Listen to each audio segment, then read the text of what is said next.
FPV batteries can be one of the biggest wastes of money or a valuable investment. Batteries are expensive, and if you don't treat them right, they have a very short lifespan, and they can even explode and burn your house down. Video, we're going to cover basic battery safety, increasing your battery's lifespan, how to buy the right batteries for FPV, most importantly, how to dispose of them once they're dead. I'm Darren, and here at Everything Micro FPV, our videos help you get into FPV. We do tutorials, how-tos, and reviews from whoops and everything to 250 grams. Rule number one is treat your LiPos like hand grenades. The fact that these have a lot of chemicals in them and then store a lot of electricity is a recipe for disaster. And if these get punctured or damaged, there's every opportunity that they can explode. Rule number two is always charge your batteries at 1C. And if you want a quick charge, at 2C, but strongly recommend sticking to 1C. Often it might be a little bit difficult to calculate 1C, especially when you're parallel charging. So on the screen, as well as a link in the description, I've put together this chart to help you calculate what your 1C charge should be in terms of amps coming from your charger. Rule number three is supervise your batteries when charging. Treat them like a toddler around a pool without a fence. You wouldn't go and leave a toddler just to walk around by the pool because you know they're going to fall in and potentially drown. The same way, you shouldn't be leaving your batteries unsupervised, because when they're charging unsupervised and something goes wrong, such as a battery puffing and popping, that is when disaster can strike and happen and potentially burn your place down. So always charge them completely supervised. Rule number four is use a LiPo safe bag or pouch when carrying and when storing your batteries. Now, I use this LiPo safe pouch because it came with my iFlight bag and it is absolutely gold. I keep all my LiPos in here when I'm traveling. Batteries can have a very short or a very long lifespan, and no, I'm not talking about flight times. So let's look at how we can get several years use out of our batteries so we're not burning money on replacing them. Never over discharge your batteries, and ideally you want to land at an average of 3.5 volts per cell, and then they will recover to around 3.7, 3.8 volts, and that'll get you near on storage voltage. If you land at 3.3 volts per cell, they're going to recover about 3.5, and then you're going to need to put them into storage charging. Storage charge your batteries. Yes, this can mean that you might have some full packs that you need to discharge if your flight gets cancelled. However, if it's more than 24 hours till your next flight, you definitely want to put your batteries into a storage voltage. Now, think of storage charging your batteries kind of like putting raw chicken in the fridge or in the freezer as opposed to leaving it on the bench. If you leave your batteries charged at full voltage or leave them at discharged 3.5 volts, they're going to degrade over time. Now, when it comes to buying batteries, here are some quick tips to avoid wasting money at the store.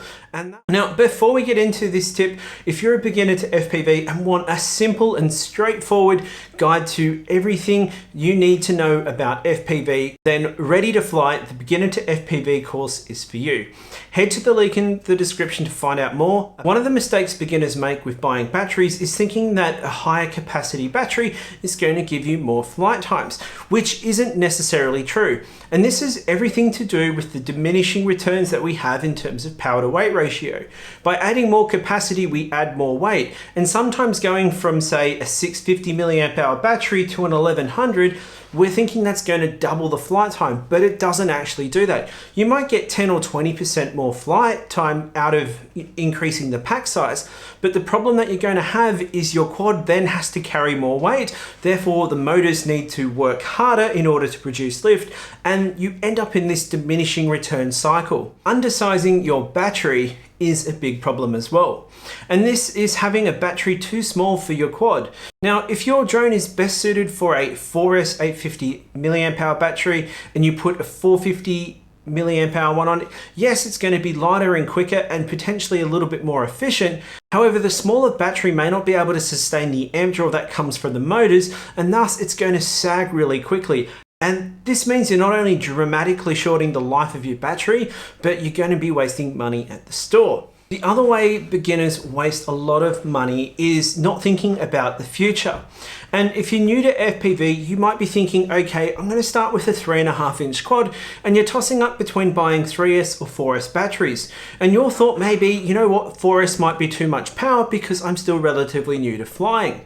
Or maybe you're buying a 5-inch and thinking, okay, well, I'll go with a 4S instead of a 6S quad for the same reason. The truth is, undersizing your batteries means that you're going to outgrow these batteries once your skill level increases. And these batteries are going to take a massive hit on resale value, or they're just going to sit in your drawer and go unused. The better way to solve this is to use a throttle limit or a motor output limit, which can be done in beta flight, and you can scale down a 4S quad to 3S power or 6S down to 4S, and that way it'll allow you to build up those skills. The other thing you want to do is stick with the battery that the manufacturer recommends. And if you're building your own quad, look at what bind and flies that have a similar spec to yours, what batteries do they use, and go for that. Now, the other key mistake beginners make is not buying from a specialist FPV store.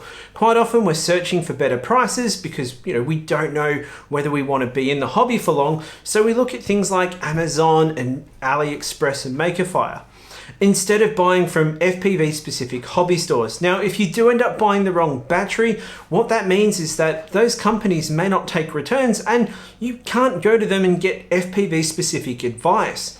So going from an FPV store means that you've got more chance of them accepting a return, but also pointing you in the right direction so you actually get the right battery. And this is especially important because buying from hobby stores, you may end up with the wrong connector. Some batteries for RC cars and other things like helicopters come with lower C ratings as well as different connectors like a Dean's connector as opposed to an XT30 or an XT60. So it quite often means that you might end up with the wrong battery. Now, no matter how well you look after your batteries, you're bound to have one pop on you. And it may come from a cell being damaged in a crash and then the battery puffing during charging, or it just perhaps even might be a bad battery. Now, to dispose of LiPo batteries, the first thing you need to do is discharge them to 0 volts. Please do not chuck them in the bin because that's a recipe for disaster.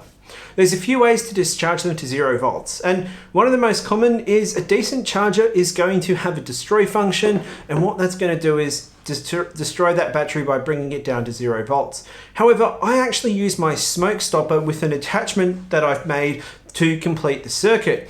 And what this does is it just means that the light bulb is powered on and I leave the battery to completely discharge to 0 volts. This lowers the danger element when disposing of batteries, but they're still full of harmful chemicals. So you don't want to just chuck them in the bin. What's best if you take them to a local specialist battery store and they're going to be able to dispose them for you. Now, I know that may have been quite a lot of detail for you, but it's really only scratching the surface. If you're a beginner to FPV, I'd really encourage you to check out the course Ready to Fly because that's going to go into more detail around batteries. But if you like what you see, please do me a big favor, hit the like button and subscribe. I'm Darren from Everything Micro FPV. Until next time, don't forget to send it.